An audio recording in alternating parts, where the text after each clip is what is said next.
You're watching Destiny Church. Live your call, fulfill your destiny. What do you want your life to be? Surely we all have a vision of how we want to live. And so we set goals and take action to make sure we get one step closer to living the life we want. But would you mind asking yourself these questions? What are you building your life on? What kind of building blocks do you use? Much like buildings, life has building blocks too. 12 qualities seen in the life of Jesus that will reinforce our lives so strong that no matter what storm may come, you will not be destroyed. Magandang hapon, Destiny Church! Medyo mahina yata. Good afternoon? Mga Inglesero pala dito, no? So, alright, magandang hapon po, no? Good afternoon, everyone. My name is Pastor Ben Dinglas. Ako po ang magbabahagi ng mensahe ng Panginoon sa atin ngayong hapon, no? And happy Sunday. Pwede mong batiin yung katabi mo, sabi mo sa kanya, Happy Sunday! Okay, sa may bandang likod, sabi mo sa kanya, church is not complete without you! Alright! Magandang hapon po once again. And by the way, pwede ko makita yung kamay ng mga naririto for the very first time. Pwede kang kumagay sa akin very quickly. Kamay ka sa akin. Yes, sir. Welcome po. Welcome po. Welcome sa Destiny Church. Yan. Magandang hapon po. Yes, sir. Welcome sa Destiny Church. And katulad ng binanggit ko sa inyo kanina, no, my name is Pastor Ben Dinglas. And in behalf of our senior pastors, Pastor Leo Carlo and Pastor Queen Helene Panlilio, ako po ang magbabahagi ng mensahe ng Panginoon sa atin ngayon. Si Pastor Carlo ay nasa Zambales ngayon, no? Tama na, anniversary nila? Okay, batiin niyo po ang Destiny Zambales for their anniversary. Pambihira, no? Napakatindi ng ginagawa ng Lord sa ministry natin doon. Ano? So, anyhow, for the first time po na narito, probably you're wondering and asking, Pastor, bakit po ba Destiny yung pangalan ng church natin? Well, we really believe on that word. Okay, no? So, aside sa, well, it's a cool name, very cool name. But aside sa napakagandang pangalan na yon, we really believe on that you being here is not an accident. Kaya hindi po aksidente na na-invite kayo dito, hindi aksidente na nahahata kayo, na sabi na may service dito, na I believe the Lord wants to tell you something, may gustong sabihin sa inyo ang Panginoon. And so yun po, welcome po sa Destiny Church, na kahit na sa mga pagkakamali natin, mga sablay natin, mga mistakes natin, meron ba kayo nun? Kaway naman kung meron kayo nun. Yan, meron tayo, no? Sa kabila ng lahat ng mistakes and failures at sablay na yun, I would like you to understand that you are not a mistake. You are not a failure. God has a wonderful plan for you. So, tingnan po natin ang magiging mensahe ng Panginoon sa atin ngayong hapon. Ready na po ba kayo? Alright. So, ngayon po, no, magsisimula tayo ng ating bagong series. Alright? Tinapos natin yung series ng Building Community last week. Tama ba? Alright? So, nalaman natin na napakahalaga pala to build community. Tingnan mo yung katabi mo. Right? So yan ay part ng, huwag mo nang hininghan. Tingnan mo lang, alright? That person is part of the community. So we are the community and we are building that community, no? And so yun yung ginawa natin last week. And today, magsisimula po, several weeks, no? Yung building community. Pero ngayon pong Sunday na to, sisimulan natin yung Building Big People na series. Yan. So yun yung Big People. Yan, sisimulan natin yun. And this will be our part 1. No? So, ang pamagat po, specific ng ating message ngayon ay Growing Big Inside. Yan, sabi mo nga, Growing Big Inside. Yan, so pag pinag-usapan pala ang Building Big People, pinag-uusapan din pala ang Growing Big Inside. So we will take a look at God's blueprint for growth and we will try to answer the question how God builds us from the inside out. Because our God is a God na hindi lang gusto tayong palakihin from the outside, no? Pero gusto tayong i-build up ng Panginoon from the inside and then out. So, yun po yung magiging mensahe natin ngayong hapon. Ready na ba kayo para doon? Sige, tayo po'y manalangin. Imbitahan natin ang presensya ng Panginoon. Father, right now we welcome, Lord God, more of your presence, your midst. Welcome your move. Holy Spirit, Lord God, you speak to each one of us, Lord God. You minister, Lord God, a specific and prophetic and a relevant message sa bawat isa sa amin, Panginoon. Mangusap ka, Panginoon. Father, dalangin po namin na ang mensaheng ito, Panginoon, ay tumimo sa aming mga puso at isipan. May this message, Lord God, cause us, Lord God, to know you more, Lord God. And as we know, Lord God, this message, as we understand this message, Lord God, we will be growing, we will be maturing, Lord God, and we will be transformed into your image and likeness. In Jesus' name we pray. Come on, let's say amen to that. Amen. All right.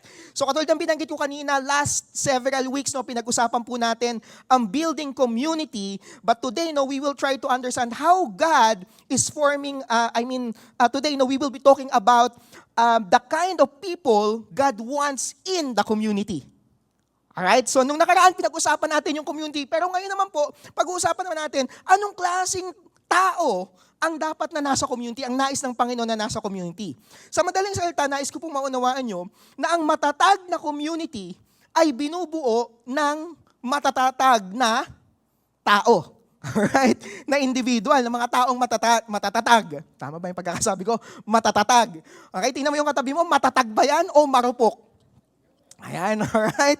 So ngayon, kung anong klaseng tao tayo, ganun yung community, ganun yung church.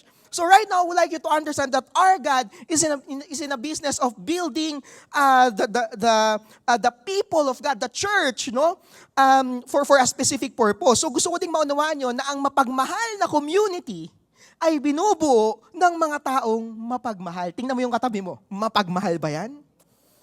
Funny po siya, funny. Mapagmahal ba yan? Humorous po. Okay? So again, ang mapaglingkod na community ay binubuo ng mga taong naglilingkod, no? So when we say building big people, we don't mean big in size. Yung iba kasi naglakihan na lang sa size, no? Or sa status, no? Yung iba is nasabi nyo, big shot na yan, ganda ng rides niyan. Dati, naka-ano lang yan, naka-BMX bike. Ngayon, naka-ano na yan, XRM 125. Naka-Mio na yan ngayon. Di ba? Grabe, big shot na. Di ba? I believe it's more than the status from the outside or big. Dati po, pastor, small. Ngayon po, triple XL na. Di ba? I believe it's more than that, no? So, when we say big people, hindi lang yun yung pinag-uusapan natin, but we are talking about something more. At ito yung magiging thrust ng usapan natin ngayon, no? People who are big in faith. Sabi nyo nga, faith. Alright, big in faith. Big in love. Sabi nyo nga, love. Alright, and big in service. Sabi nyo nga, service. Yan, so these are the people na gusto nating makita. People who are growing to be like Christ, like Jesus. Very quickly lang, banggitin ko lang din. Alam nyo ba that even Jesus grew? Jesus grew big as well, no? In Luke chapter 2, verse 52, sabi ng New Living Translation, sabi dito, Jesus grew in wisdom and stature and in favor with God and all the people. So if our God is growing as well, no? Dito, he did not skip the process. He grew, he matured, he learned, he obeyed, he served. Kung ang ating Panginoon ay ganoon, all the more dapat tayo din ganoon. Tama ba? Sabi mo sa tayo mo, tayo din dapat ganoon. Sabi mo sa atin mo, dapat nag-grow ka din. Ayan. So, but the question is, how do we grow as His followers today? Paano ba yon, no? We will be looking in Ephesians chapter 11 to 6. Ephesians chapter 4, verse 11 to 16. Titingnan natin yung blueprint ng Panginoon. Paano ba nag-grow ang isang individual? No? How do we become equipped? How do we mature? No? So Paul shows us the process of spiritual growth and how Jesus builds big people. Excited ba kayo para doon? Yes. All right. So basahin natin ang Ephesians chapter 4 verse 11 to 16. Sabi ng NIV, so Christ himself gave the apostles, the prophets, the evangelists, the pastors, and the teachers to equip his people for works of service. Sabi nyo nga, service. So that the body of Christ may be built up. Sabi nyo, built up. Okay. Until we all reach unity in faith. Sabi nyo nga, faith. And in the knowledge of the Son of God and become mature. Sabi nyo nga, mature. Okay, attaining to the whole measure of the fullness of Christ. Then, we will no longer be infants, tossed back and forth by the waves, and blown here and there by every wind of teaching and by the cunning and craftiness of people in their deceitful scheming. Instead, speaking the truth in love. So yun yung nga, love. Medyo may love. Yan. Okay? And we will grow to become in every respect the mature body of Him who is the head, that is Christ. Verse 16, last verse na babasahin natin for main verse natin. From Him, the whole body, joined together and held together by every supporting ligament, grows and builds itself up in love as each part does its work. Yan. So ito po yung magiging main text natin. At dito po sa portion na to, titingnan natin, kukuha po tayo ng 3 bagay na titingnan natin, ganito pala ako dapat mag-grow. Growing big inside. Ito pala yung mga bagay na kailangan kong gawin. So, dito na makikita natin that God's growth process begins with, very quickly, serving. It is strengthened through faith and is demonstrated through love. Service, faith, love. So yun yung main thing na po pag-uusapan natin ngayon, no? So meaning to say, ang growth daw nagsisimula when you participate, it depends when you believe, when you trust, and matures when you love. While I am preparing for this message, naalala ko po yung book na binasa ko several years ago, yung pinamagatan na The 15 Invaluable Laws of Growth by John Maxwell.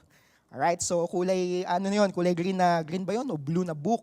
And sinabi niya dun sa unang law doon, the law of intentionality, binanggit niya that growth does not just happen. Alam niyo ba, na ang growth hindi lang siya bigla na lang nangyayari. Uy, nag-grow na siya. Hindi, di ba? Okay, it takes time. May mga kailangan mangyari in order for the person to grow. Tingnan mo yung katabi mo. Nag-grow ba yung katabi mo? Physically? Okay? Nag-grow yan kasi hindi lang yan bigla. Oh, bigla ka na lang nag-grow. Hindi po. May mga nangyari. Bakit siya nag-grow? Okay? Sabi ni John Maxwell, you don't grow automatically. You grow intentionally. Yung pala, Pastor, dapat pala may intensyon. Dapat may intensyon. Sabi mo sa katabi mo, dapat may intensyon. Kaya hindi na lang biglang pagising mo sa umaga, wow, nag-grow na ako. Hindi po siya ganon. You must choose to grow. So ibig sabihin, growth is a choice. So sa Ephesians chapter 4 dito makikita natin that Jesus designed the church as a growth system. This community na meron tayo was designed by the Lord as a growth system as well. A place where every believer, tingnan mo yung katabi mo, yan, yung mananampalataya na yan, is equipped, stretched, and matured in love. So ngayon, we will be taking a look at God's blueprint for growth. Alright, ready for number 1? Alright, number 1, big people grow big in service. Sabi nyo nga, service. Ang ganda ng pagkakasabi dito, nung binasa natin kanina. So Christ Himself gave the apostles, the prophets, the evangelists, the pastors, and the teachers to equip. Sabi nyo nga, equip. To equip His people for works of service. Sabi nyo nga, service. Okay, so that the body of Christ may be built up. God grows His people by getting them involved. Sabi mo sa atin mo, involved. Ganun pala. Pastor, paano po yun? Bagong salta pa lang po ako dito. Pwede na po ba agad mag-serve? Magandang tanong yan, no? Kailan po ba ako dapat nagsaserve? Okay? Alam nyo minsan, sa perspective ng ilan, no? You might be thinking that ministry is a reward for maturity. Or yung service is a reward na pwede ka nang maglingkod. Okay? Or pagka dapat mature ka na. Okay, dapat mature na yan. Dapat nakatapos na yan ng ganitong mga leadership training bago siya maging bago maglinis ng CR. Yan. Bago mag-ayos ng mga upuan. Okay, bago mag-help sa security team. Yan. Okay? So, minsan iniisip natin na gano'n, no? But ministry is not a reward for maturity. It is the path to maturity. Makikita natin dito sa portion na to, no, sa Ephesians 11-12, no, sabi diyan, to equip His people for works of service. So the pastor is helping the community to do some service, to serve. Okay? That's why si Jesus, no, makikita natin, Jesus called the fishermen before they were ready, if you know. Tama, di ba? Naglilinis ng lambat. Oh, come follow me, I will make you fishers of men. Oh, pwede na ba agad sumunod? Taglilinis ko lang ako ng lambat. Pastor, di pa nga ako nakakagraduate ng ganito eh. Nag-aaral pa lang ako ngayon eh. Pastor, pa naman ako nagsaserve? Wala pa nga akong jowa. Pastor, paano ako magsaserve? Di pa nga kami kinakasal eh. Pastor, paano naman yung ganito? Hindi pa kami naayos yung mga bagay na ganyan. Ba? Apparently, they did not wait to be perfect before following. They followed and grew along the way. So, yung mga along the way. So, serving becomes the soil where faith and love grow. Okay? Para ka nagtatanim. So, we don't grow and then serve. We serve and that's how we grow. Okay? And as they serve, they experience God in real transformative ways. When you serve, your spiritual muscles are stretched. Okay, when you learn patience, tama ba? Pag nagsuserve ka na, may tinatrabaho ka na, doon mo na may katrabaho ka, doon ka natututo ng patience. Hindi, Pastor, ako po ay mapasensyosong tao. Sinong katrabaho mo? Ako lang pong mag-isa. Sino pinagpapasensyahan mo? Wala. Hindi ka pasensyoso. Bakit wala kang pinagpapasensyahan eh? Kung may teammate ka, na talagang, bro, pagpapasensya, sis, mali yung ganun, hindi tama yan eh. Sintonado ka eh. Matututo ka magpatawad. Okay? Humility, mag-humble ka. Sinabi na, alam mo, may kwento lang po ako sa inyo. Nung pong araw, nung lumalaki na po ang ministry natin, so di ba may mga usher? Nasa may mga usher ba dyan? Nasa may mga usher natin? May mga usher nagkakawayan, yung mga nagpapaupusan. Napansin nyo, lahat sila nakangiti. Uy, tama ba? Napansin nyo? Pag binabati kayo, pumapasok, may nahawak-hawak na cardboard, or may welcome po sa Destiny, dito po tayo, gano'n, no? I-sprayan ko po kayo ng alcohol sa mukha, di ba? So, kasi may mga alcohol doon sa gilid, no? So, they're very welcoming, nakangiti. Okay? And nung araw po, meron po kaming member na usher po siya, nakaka-out naman siya. Ganun ang bis niya. Kaya lang, di siya marunong ngumiti. Ganun siya. Welcome. Hindi siya marunong ngumiti. Lagi nakaganon lang lagi. Tapos kinausap ko siya, sabi ko, bro, alam mo, yung itsura mo, bagay ka, hindi ka bagay sa ushering eh. Parang bagay kang maging security. Noong time na yun, wala pang security team. Kasi sa security team, di siya masyadong ngumingiti, mga nakaganon lang yun eh. Nagmamasid ko, sino mga magnanakaw. Sino mga walang hiya. Babantayan nila yun, ganun sila. Yun yung, so wala pang security team nung araw.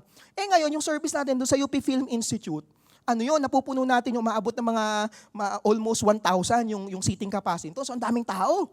So ngayon, nagpa-5 service na tayo doon. Sabi, kailangan natin ng security dito. Sabi ko, bro, pag-pray mo. Sabi ko, baka bagay ka sa security. So ngayon, the following week, kinausap niya, bumalik siya sa akin, Pastor, pinag-pray ko po. At ako po'y humarap sa salamin. Na-realize ko po na bagay nga ako sa security. At nabuo ang shield. kilala, sorry po, yung mga matatanda na sa shield, kilala nyo kung sino yun. Halakad yun, ganun. Hello, wala dito. Wala. Hindi siya bagay sa, pero yun, na-correct siya, naayos siya, nagsaserve siya eh. Na-realize niya, hindi pala ako pang dito. Natutunan niya mag-humble, natutunan niyang, ganito pala. May mga naaayos, no? Sa madaling salita, when you serve, you learn patience, you learn humility, you learn teamwork. And you discover that growth does not just happen when you just sit there. Ulitin ko, growth does not just happen when you sit there. It happens when you serve. Think of a gym. Sa gym, yung mga nagwo-workout, okay? Kahit na mag-TikTok ka ng mag-TikTok, panoorin mo si Anatoly, can I clean here? Kahit na yung nagwo-workout lang pala, hindi lalaki katawan mo. Kailangan mo pumunta sa gym at magbuhat. Kahit na panoorin mo ng panoorin si Kipchoge na magtatakbo ng kanyang easy run na 21 kilometer, hindi ka magaging magaling tumakbo pag hindi ka tumakbo at simulang maglakad, kahit simulang mo maglakad man lang. Sabi ni Joe Sena, ng founder ng Spartan, sabi niya, you don't need to run first. Just go out there and walk. Just go out there. Hindi mo kailangan tumakbo agad. Lumabas ka at magsimula kang maglakad. Are we there, Destiny? Okay? Big people grow big in service. Okay? You cannot get stronger by watching other workouts. You grow when you participate. Sa inyo nga, participate. In the same way, spiritual maturity does not come from watching sermons. It comes by doing what the Word says. So every time you serve, God shapes your heart and it builds the church. Your serving may seem small, okay? But it is part of God's big picture. Are we there? Naalala nyo, we are part of a body. Tama? Oh, so ibig sabihin, bawat isa sa atin may kanya-kanyang bahagi. Ikaw ang kamay, ikaw ang tainga, ikaw ang mata, ikaw ang ilong, imagine mo yung katawan, hindi siya nagle-leg day. May kilala kayong taong ganon? Ang ganda ng katawan! Tingnan natin yung sa may paa. Ako, stick na ganon. May mag-leg day din yun. Kaya workout din yun. Paano pagka nagkatakbuhan na, ang bigat na hindi niya nakaya yung kanyang katawan? Are we there? Okay, binabalance yun, hindi pwedeng, grabe siya ito, nagwo-work lang, nagsaserve sila, itong part na to, hindi nagsaserve. Ay, kawawa. Yung legs natin ng payat. Are we there? Natatawa kayo. Kasi may nakikita tayong ganun sa gym. Parang grabe, lakas magbuhat. Di nagle-leg day. Chicken feet. Grabe siya. Grabe. Mapanghama ka. Pero hindi. Ibig sabihin dito, bawat isa daw sa atin ay may kanya-kanyang, kumbaga, role din. So, we as a community, we serve, and magugulat na doon ka mag-grow. Are we there? Right? So habang naglilingkod ka, doon ka lumalago. Don't wait to be asked. Huwag mo nang hintayin na tanungin ka, mag-volunteer ka. Uy, pwede po ba ako mag-volunteer dyan? Okay lang yung mag-volunteer ka. Kung bago ka pa lang dito, pwede po ba ako mag-volunteer dyan? Sige, volunteer ka. Naku, pangit boses mo, hindi ka magay dito ka sa taga-sayaw. Naku, parehong kaliwa pa mo, bawal ka dito. Makatatalisod yung mga katabi mo. Di ba? Ay, ikaw, ito, ganda ng ngiti mo, pwede ka dito sa ushering siguro, ganan. Okay lang yun. Okay? You ask. You volunteer. Naalala ko po noong po ako'y bagong-bago pa lang kay Lord. That's around 22, 23 years ago. I was an atheist back then. So ibig sabihin ako yung wala pong Panginoon, wala akong Diyos. Ako po ay nasa fraternity ako noon, mag-NPA na ako nung mga panahon na yon. Galing po ako sa broken family. So magulo po yung buhay ko talaga. So tapos nung lagi akong galit, ang laman ng bag ko, asero tsaka balisong, may Ginebra San Miguel, ang baon ko sa school, ganun. Malulukulukong tao po ako. But apparently, nakilala ko ang Panginoon.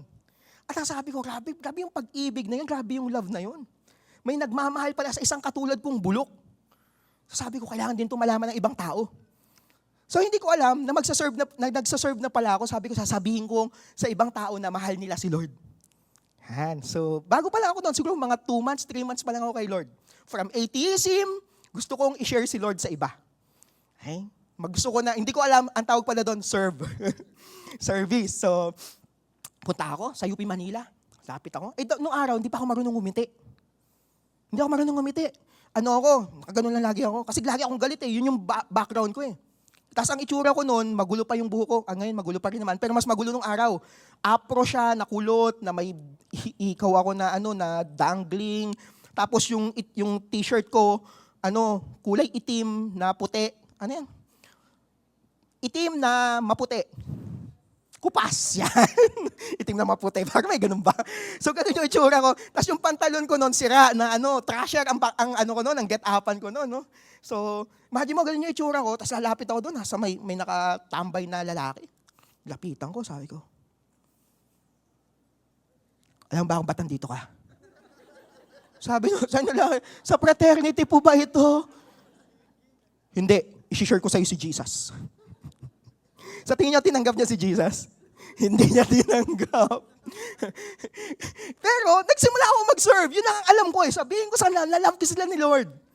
Okay? Nung araw, sa UP Manila, nangangatok yung mga leftists doon. Ma'am, pwede bang mag-RTR room to room, mag-share lang po. Kabataan, tuminsan na yun, sumapi sa NPA. Ganun sila. Sabi ko, kung kaya ng mga leftists, kaya din ng mga Christian yun. Bago pa lang ako noon. Sabi ko, hangatok ako. Ma'am, pwede ba mag-share ng 5 minutes lang, hingi ng 5 minutes ng time mo, share ko lang si Jesus. Hindi ko alam, service pala yung tawag nun. Hindi pa ako madiskarte noon. Hindi ko pa alam paano mag-share. Pero gusto ko lang gawin. Pwede palang simulan kahit bago ka. Pwede kang mag-serve. At doon, unti-unti, inaayos pala ng Lord yung heart ko. Nilalalim pala ako ng Lord. Which will lead me to my second point. Big people grow big in faith. Sabihin nyo nga, faith. Yan. Basahin natin sa Ephesians. Ephesians chapter 4 verse 13 to 14. Sabi diyan, until we all reach unity in the faith and in the knowledge of the Son of God and become mature, attaining to the whole measure of the fullness of Christ, then we will no longer be infants. Okay? Tossed back and forth by the waves and blown here and there by every wind of teaching, by the cunning and craftiness of people in their deceitful scheming. Sabi dito, we will no longer be infants. Di ba may mga bata cute? Diyan, ang church po natin lumalaki, dumadami po yung mga bata. So dito po, saan ba yung tambayan ng mga stroller? Dito ba ngayon o doon? Dito na, dito, o yan. Tumingin kayo sa mga bata, di ba ang cute nila? Hello! Pag may mga, siguro mga bata na yung duduraan ka, gaganon ka. Ang cute nun, di ba? Bakit ba, baby, mga infant? Dinuraan niya ako. Oh, cute. Oy, tulo yung sipon. Ay, cute. Tulo laway. Ay, cute. Pero yung katabi mo, tingnan mo, duraan ka niyan o tulo sipon o laway niyan, hindi na cute. Kailangang mag-mature. You need to grow big in faith as well. Hindi pwedeng forever ka na lang, nandito lang po ako, basta tulo laway. Hindi ganon. Are we there? Okay? We grow big in our faith as well. Or else, ang ganda sinabi dito, or else, ikaw daw ay matatangay na lang ng kung ano-anong teaching. Sa panahon po ngayon, sangkatutak ang teaching na meron. Ngayon, kung ikaw hindi mature, abay madali kang matatangay. Di ba yung mga bata, madaling mauto-uto, sama ka, bibigyan kitang candy. Ay, sige po. Ay, ganun, mayakag ka, maakay ka na. Ay, talaga, sige po. Yung teaching na tinuturo na pala, mga kung ano-ano na, pakulto na pala yun. Sila daw ang anak ng Diyos. Abay, tingnan natin, pag pinatay kita, kung mabubuhay ka ulit. Pag nabuhay ka ulit, sige, good, approve, thumbs up. Abay, kung hindi ka nabuhay, ay hindi ikaw ang anak ng Diyos. Si Jesus lang yun. That's why, bakit si Jesus ang God natin? He died on the cross, but on the third day, He rose from the dead. Yun na yun. San ka pa? Are we there, Destiny? So ngayon, apparently, sabi dito, kaya pala kailangan nating mag-grow. Mag-grow big in faith as well. Because there's a lot of teaching out there. Kailangan malalim yung ugat mo. Sabihin mo sa tayo mo, kailangan lumalim tayo. After equipping yung mga believers to serve, si Paul yung sunod na sinabi niya, unity in faith and maturity in Christ. We grow in faith as we obey and as we serve. Many Christians want to feel mature before they act mature. But in the kingdom of God, it is reverse. You grow as you go.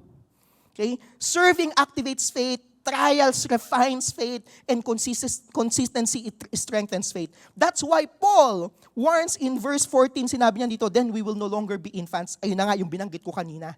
Faith matures when you stay planted. Ulitin ko, stay planted. Sabi mo sa tabi mo, stay planted. Alam niyo po, para umugat ng malalim ang isang puno o yung isang halaman, kailangan hindi siya palipat-lipat. Are we there?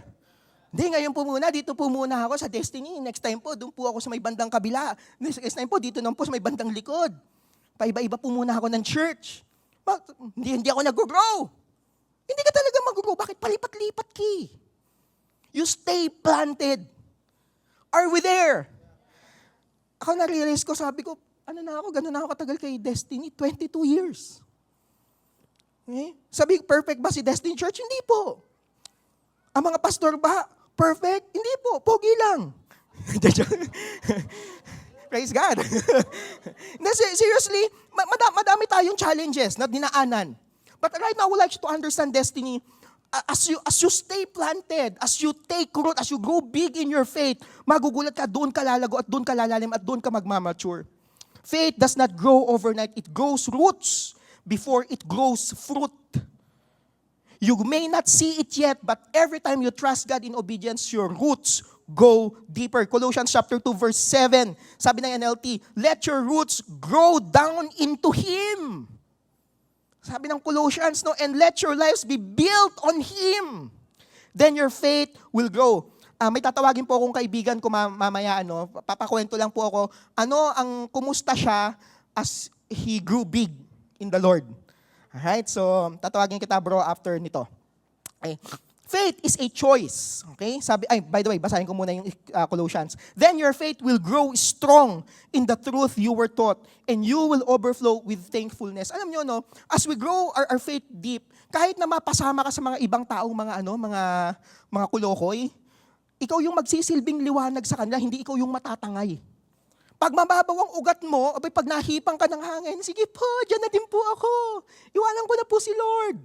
Nakakalimutan mo na that we are serving a God who defeated death. Wala pang nakakagawa nun. Tapos biglang konting lang ay, pogi, sa kanya na po ako, pogi. Kinalimutan na si Lord. Bakit ang babaw? Are we there? Okay, so ngayon may tatawagin po akong kaibigan. We've been friends for 2 decades na ba? Matagal na yung magkaibigan nito. Pangalan niya po si Clark.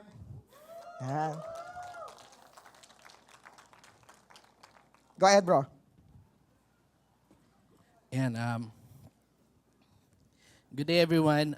So, gaya nga na sinabi ni Pastor Ben, my name is Clark and we've been cellmates for, hindi sa kulungan cellmates kami sa cell group since college, and now until I became, I grew big, literally. But also I'd like to share my testimony. So again, good day everyone. My name is Clark, and I've been a cellmate of Ben since college, Pastor Ben since college. I can personally say that we've been through a lot, and I'm grateful for the opportunity to share my story.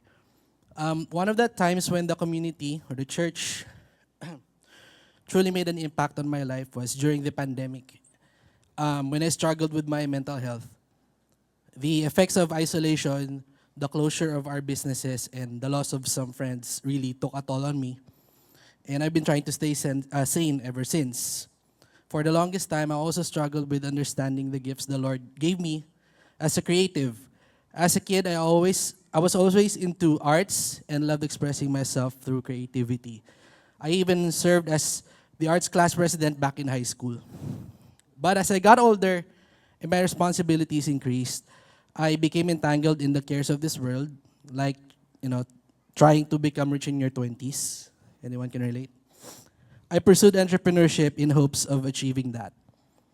And during the pandemic, when we had to close down our businesses, I needed to find a job to provide for my family. Having been away from the corporate world for a long time, it made it difficult to find work, especially without a solid professional portfolio. But thank God, He helped me land a job as a podcast director and producer. Pakapanahan si Lord.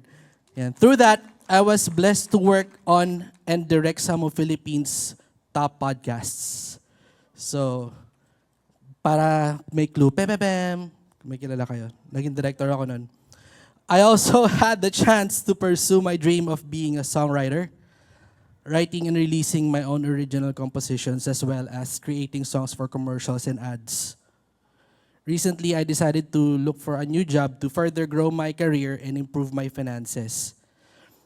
And after experiencing many rejections from companies I applied to, I was about to give up. I was becoming frustrated and losing hope.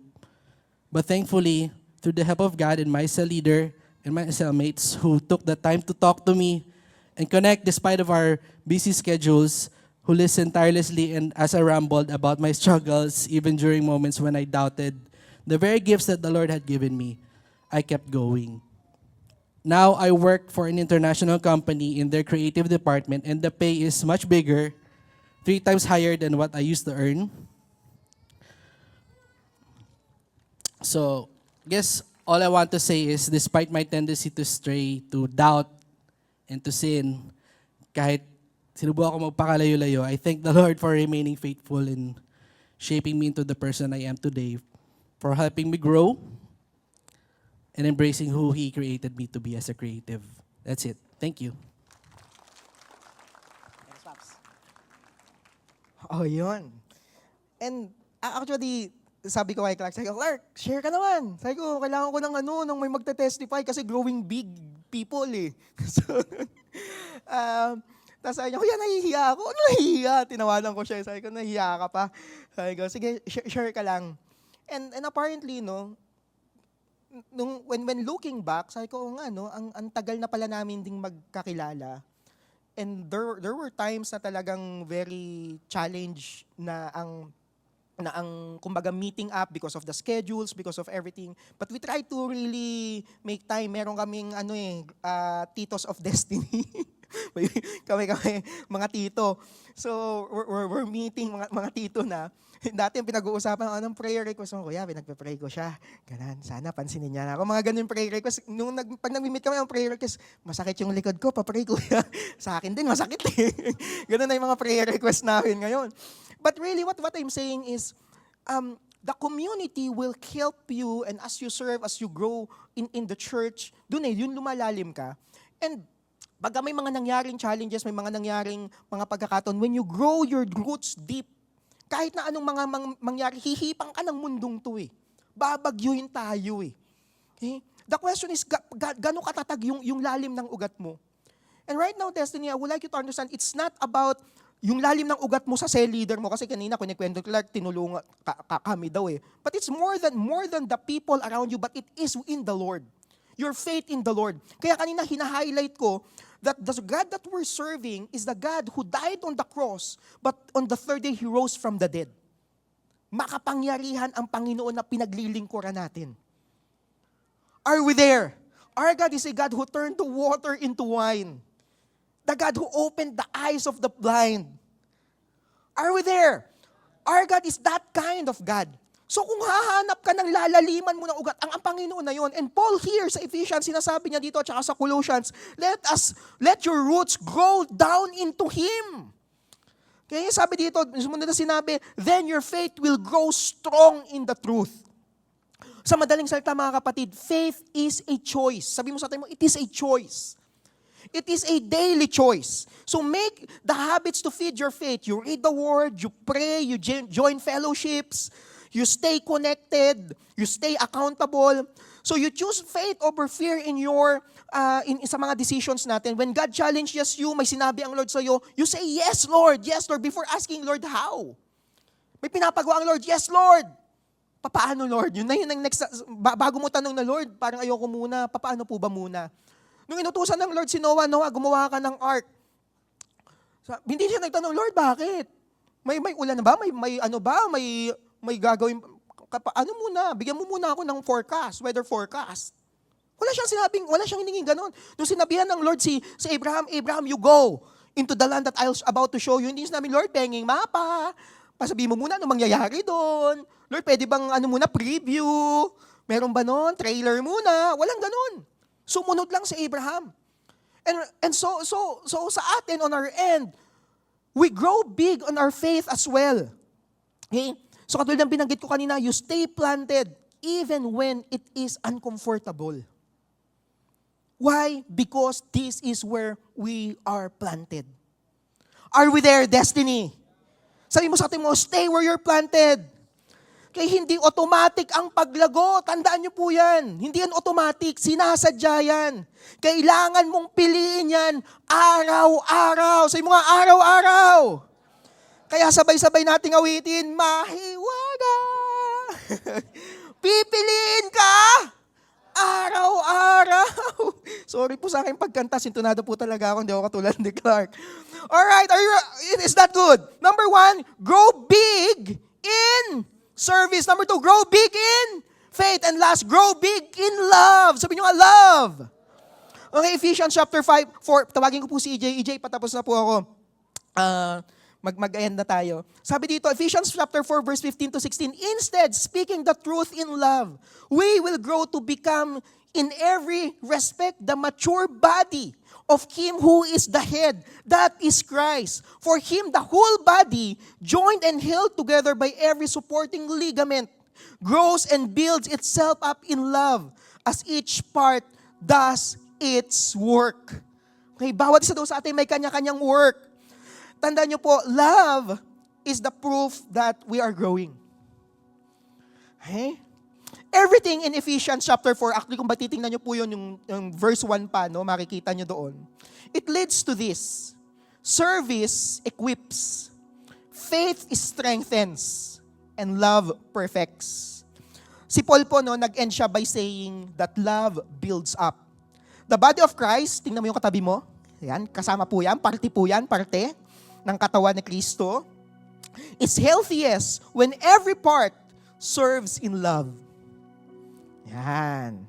It speaks truth in love and grows together in love.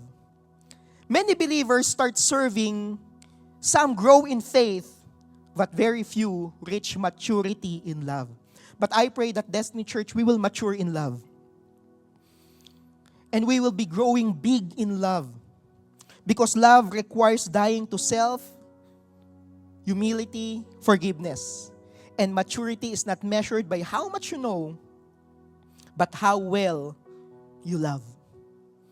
Yung pong pag-ibig natin, bakit kailangan natin mag-grow big in love? Tanong niyo ako bakit? Because the people around us, hindi nila alam yung pag-ibig na yon. Pag-ibig na tatanggap natin kay Jesus. And as you grow big in that love, nagiging overflow siya. Parang nag-uumapaw ka. Habang nag-uumapaw ka ng pag-ibig mo, you can serve, hindi lang sa church, you can serve ang nanay mo na lagi kang sinisigawan at tinaaway dahil hindi niya alam yung ginagawa mo sa church. Yung asawa mo na laging galit sa'yo, mamamahal mo siya. Bakit? You are big in love. And there's an overflow. Yung office mates mo na mataray, maiintindihan mo siya, you can look beyond do sa katarayan niya. Kasi bakit? Hindi niya pala kilala ang Lord, wala siyang pag-ibig eh. And you will realize may pinagdadaanan pala tong tao na to. Pagod pala siya, na-stroke pala yung isa sa mga kapamilya niya. Ganito pala yung nangyari. And suddenly, if you are big in love, it will just overflow. Take note, our God is in that business of causing us to grow big in love. John chapter 13 verse 35, last verse po na babasahin ko. By this, everyone will know that you are my disciples if you love one another. NLT, tingnan natin tong translation na to. Your love for one another will prove to the world that you are my disciples. Saan sa CJ? EJ, ano na tayo dito? That you are my disciples. Sabi ito, ang proof daw na tayo ay disciple ng Panginoon is we are overflowing with that love. You cannot love others freely until you are secure in God's love for you. Naalala nyo, nagkikwento ko kanina, ako ay nag-share sa mga tao nung bagong-bago pa lang ako. Noong time na yon, tawag dito, wala pa nga akong kaalam-alam. Ang alam ko lang, love ako ng Lord. Atheist ako dati. Tapos biglang nagpupunta ka sa mga classroom, nangangato ka doon at gusto mong i-share si Jesus sa mga tao. Minsan pupunta pa kami sa kalsada. Share kami doon. Kakasama ko yan, sila Clark, sa may Intramuros. Nung isang beses, nandun kami sa SM Manila, may shineran mo, ito matangkad. Gusto namin kasi yung mga sinishare namin, yung mga alam namin masasamang tao. Actually, sa Carmona po, yung sa ministry natin doon, ang pinag-share ko, isa din po sa mga ang mga titos of destiny. Sabi ko, bro, share ka naman. Ang background niya, ano siya dati? Tawag dito, founder siya at saka siya yung OG ng isang frat doon sa Paliparan sa Dasmariñas, Cavite. So yung mga sineshare namin. Anyhow, may nakita kami, ito, share natin to, medyo matangkad, share natin to. Sa SM Manila, sinera namin. Hindi niya tinanggap si Jesus. Lumipat siya sa second floor. Sinundan namin sa second. Paglipat namin sa second floor, nandun pa rin siya, sinera namin. Okay. Ayun nga, hindi niya tinanggap si Jesus. Lumipat sa third floor. Kami, diretso pa rin nag-share sa second floor. Nung lumipat kami sa third floor, andun siya. Na-sharean ulit namin siya. Nasa fourth floor po siya nung tinanggap niya na si Lord. Tapos na-realize ko, yung pinagagawa namin noon, ba't di kami napapagod? Sa realize ko lang, sabi ko, overflow yun ah. And as you receive that love, the Lord is causing you to grow big in love. In serving, in volunteering. Kwento ko lang sa Carmona, Cavite, yung ministry po natin doon. Okay lang magkwento very quickly, may time pa naman tayo konti. So, dahil yung church po natin doon, 1 year pa lang. So, ibig sabihin, lahat ng mga member, mga 1 year pa lang. So, ngayon, dahil sinashare lang namin ang love ni Lord, talaga sila yung nagbo-volunteer. Mag-share po, pero hindi namin sinasabi, hindi ka pa nagde-Destiny Weekend, bawal ka mag-serve. Di kawawa naman kami ni Pilkas doon, dahil walang kami. So ngayon, may nag-volunteer doon. Okay, gigitara po ako. Magigitara. Sabi niya, eto, bata pa, gusto niya mag-serve kay Lord. Hindi siya marunong mag-gitara. Ganito siya, EJ, pwedeng sample lang kita. Dito ka, banda dito ka. Lapit ka na. Nung pinasuot namin yung gitara, sige, labas mo kami mo. Ganan niya sinuot, kala mo'y kwintas. May bling-bling siya. Ganyan. Tapos ang nagtuturo sa kanya si Clark. Sabi ko, Clark, turuan mo naman, kailangan namin bumuo ng worship team doon. Pareho kaming suntunado ni Pilkas. Wala tayo sa ministry natin. So ngayon, ganito po siya tumugtog. Nakita lang namin, nung sabi ko, mababali yung leg nun. Kailangan natin siya turuan, ilalagay yung kamay dito. Yan. Imagine niyo, wala siyang alam. Gusto niya mag-serve kay Lord. Kasi nag-share kami, love sila ni Lord. Na-receive nila yun, and yung pala, as you serve, you grow big in love, you grow big in service, you grow big in your faith. And ngayon siya na po yung gitarista namin doon. Magaling na po siyang mag-gitara. Magaling na po. Okay? May mga nagbi-beatbox na doon, may nagmi-mix na. Ang galing po ng ginagawa ng Lord sa ministry natin doon. Nung nakaraan, nakabili po kami na ng meron na po tayo doong 30 pieces na monoblock chair. May nakalagay, bawal ang marupok. Yan. Ganun ay may tables na din tayo ng sarili na nating chairs. And praise God, bakit? May mga taong nag-volunteer, and because they receive that love. Hindi namin sinabi, bawal ka muna, hindi ka pa nagde-Destiny Weekend, or hindi ka pa Destiny Leadership Training number 5. Just serve, you start with there.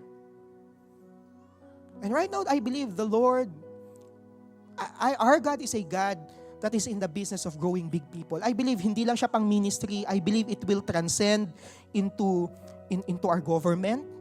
It will transcend in academe, it will transcend in your business, it will transcend in your family. And I believe the Lord would like to speak that unto you because we are serving a strong God, an awesome God.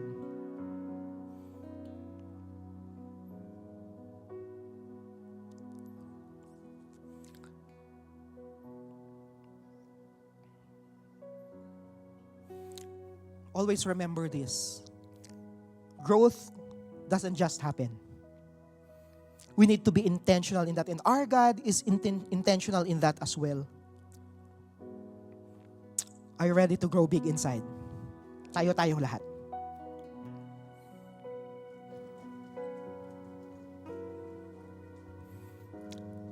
I believe the Lord will be stretching your hands in service, will strengthen your faith, and will soften your heart in love. Let's close our eyes, let's pray. Lord, cause us, Lord God, to grow into the person you want us to be. Make our faith strong. Make our hearts loving. Cause us, Lord God, to overflow with love.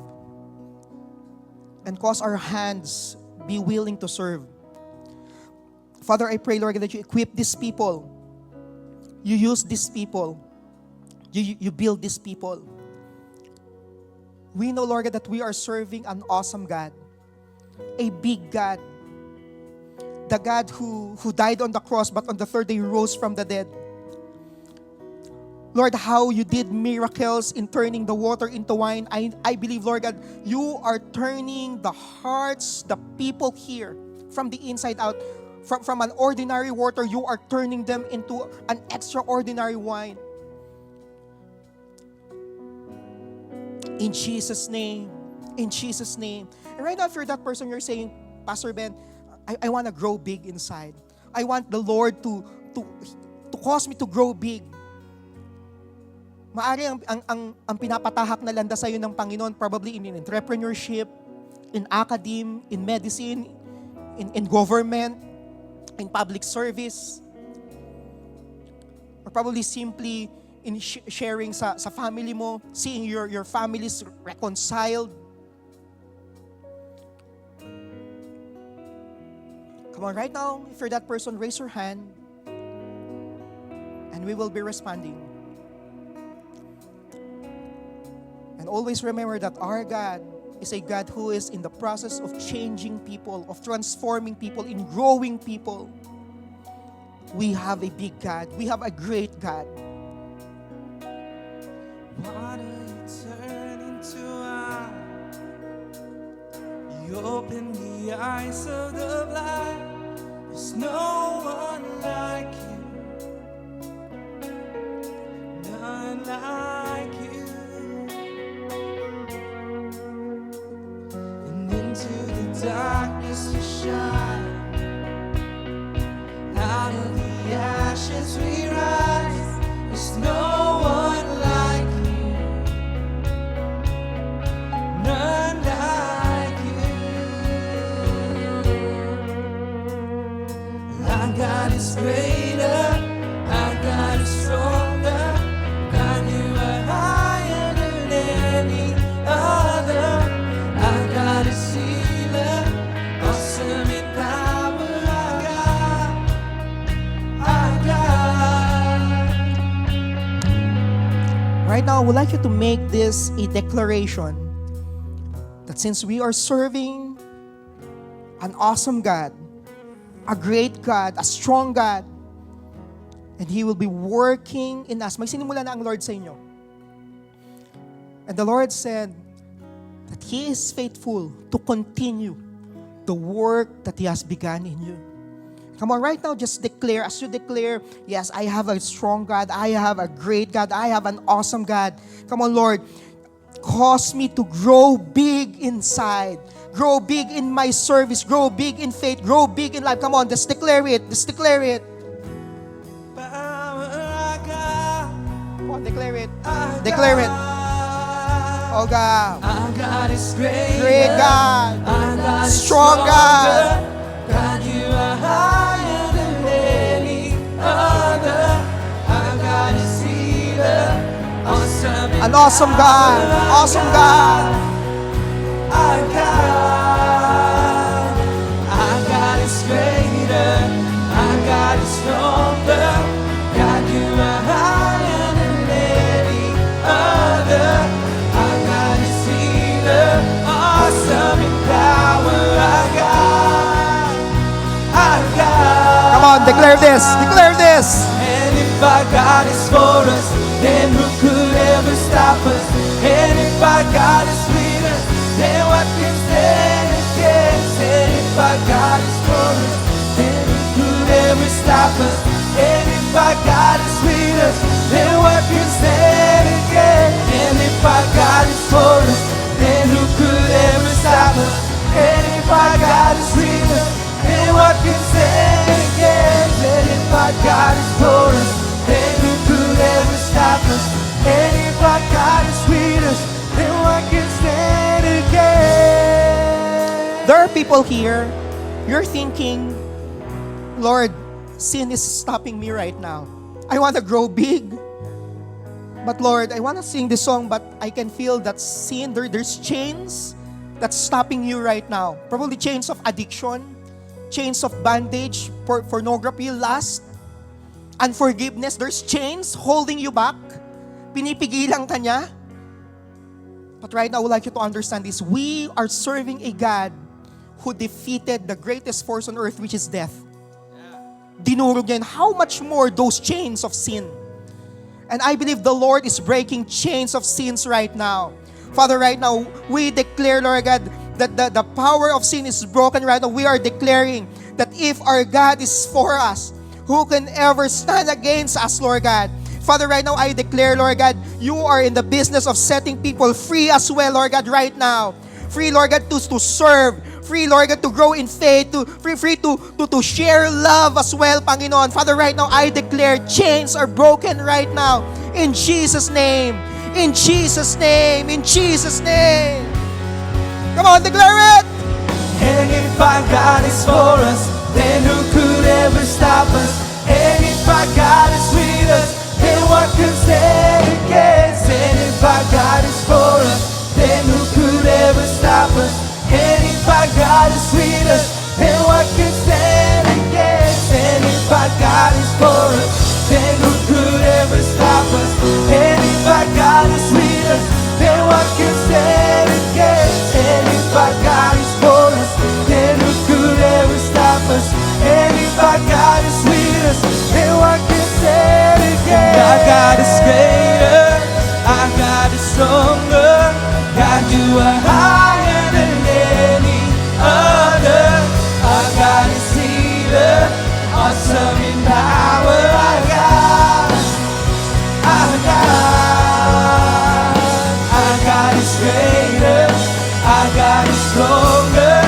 God, you are higher than any other. Our God is healer, awesome in power. Our God, our God, and our God is greater, our God is stronger. God, you are higher than any other. Our God is healer.